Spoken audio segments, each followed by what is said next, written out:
The first time I saw this kidnapping, I questioned whether it was even real, based on the unbelievable lack of situational awareness. Hey guys, retired Lieutenant Todd Heaton here with Humilitas First. Or was it due to some kind of fear of a loss of human respect, some kind of political correctness, or her just not having any kind of plan to deal with this kind of problem?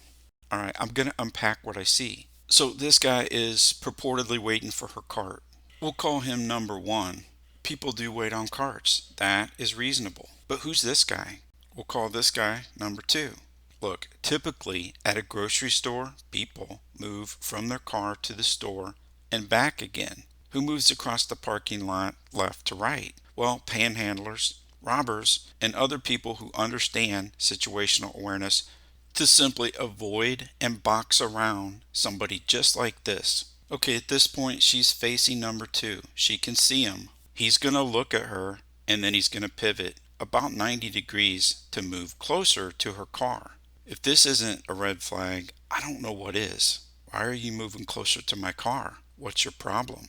So what are some options? First, we'll cover the don'ts. Don't bend over, sticking your head inside the back driver's side door. This could have ended right here with one of these men quickly repositioning behind her and shoving her into the back seat. Second, and this is a big one, whatever you do, do not get in your car. When you get in your car, you forfeit mobility. And in this case, you give the bad guy an opportunity to get into the back seat where he can surreptitiously, to any potential witnesses, get his gun or his knife out and start dominating you by threat of great bodily harm or death. If she has to have a fight in this parking lot, she is not going to want it to be inside this car.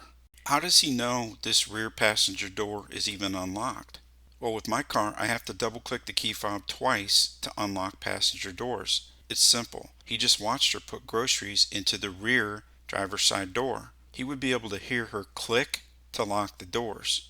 Look at her head. She cannot help but see a stranger is loitering directly next to her rear passenger door. Number two here, he doesn't care what she thinks about his odd behaviors. Then just for an instant, number two is going to begin to tell a story with his body language. He's going to begin to turn his body and his head away as if there's just nothing to see here. But that is just a temporary lie. You see him turn his head back so that he can use his periphery vision to observe she's going to go ahead and get in the car. And he's going to turn right back into the door.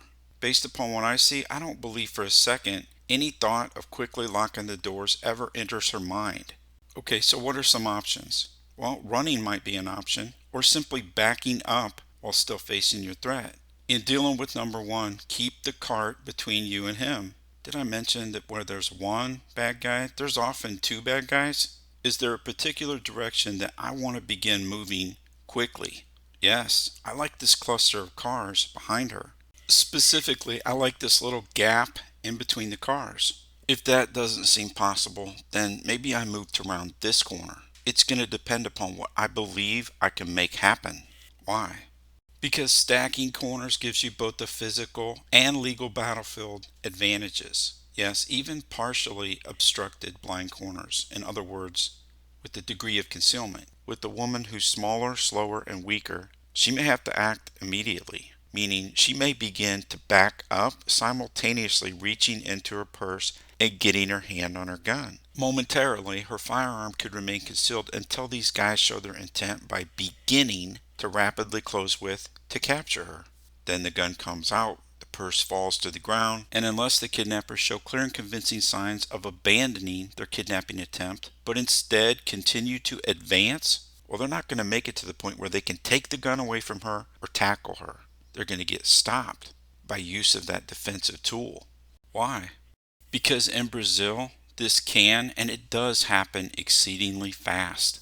Maybe I 90-degree turn left or right, depending upon all the other things that I would have known about what's going on in this parking lot if I was paying attention and if I actually had boots on the ground. To stack corners, it's going to show pursuit on the bad guy's part. If this is a kidnapping, she is not going to be able to immediately return back into the store because number one and number two are between her and the storefront. You can look at parked cars in the same way you would look at terrain, and they're mostly just concealment. But Concealment, it's going to let you surreptitiously get your concealed carry gun out and get ready. By moving straight back into this gap, number two has the obstacle of a car between you and him. So he has to maneuver around that car, again, showing pursuit. This is going to be helpful on the legal battlefield if she has to pull a firearm and point it at this guy's high upper chest or face, or even if she has to shoot him just to stop the threat. I don't know what the laws are like in Brazil, but in the United States, she's dealing with multiples by two men that are both bigger, faster, and stronger than her. In the United States, those are called subject factors. That is a legal concept as it relates to legitimate self-defense. Look, if this really is a kidnapping, then instead of getting in the car, if she were to back away from the car, all pretenses are going to drop. Ambiguity is going to be removed, and one or both of these guys are rapidly going to begin advancing on her. If it's not a kidnapping, then she just looks a little weird. If you're worrying about what other people think of you, stop it. This odd kind of action, it's going to remove ambiguity, and you're going to know exactly what you're dealing with. In certain more dangerous areas of Brazil, or any big city in the world, you need to understand these tactics. Another major tip, hit the car alarm on your key fob, and then throw the keys as far away from you as you possibly can. You're not going to be needing them anytime soon. And the last thing that we want is one of these kidnappers getting a hold of you and your car keys. Why? Well, then they're just going to do what they did, which is get you in the car one way or another and then drive off with you. You can go find the car keys later. Hit the car alarm and throw them away. Typically, bad guys do not like attention drawn to them. So it's more probable that they're going to decide to get out of Dodge City when your car horn begins sounding and your headlights start flashing. That's drawing unwanted attention. If you're a woman or you have children, with the rise of human trafficking, you need to be more alert than ever before.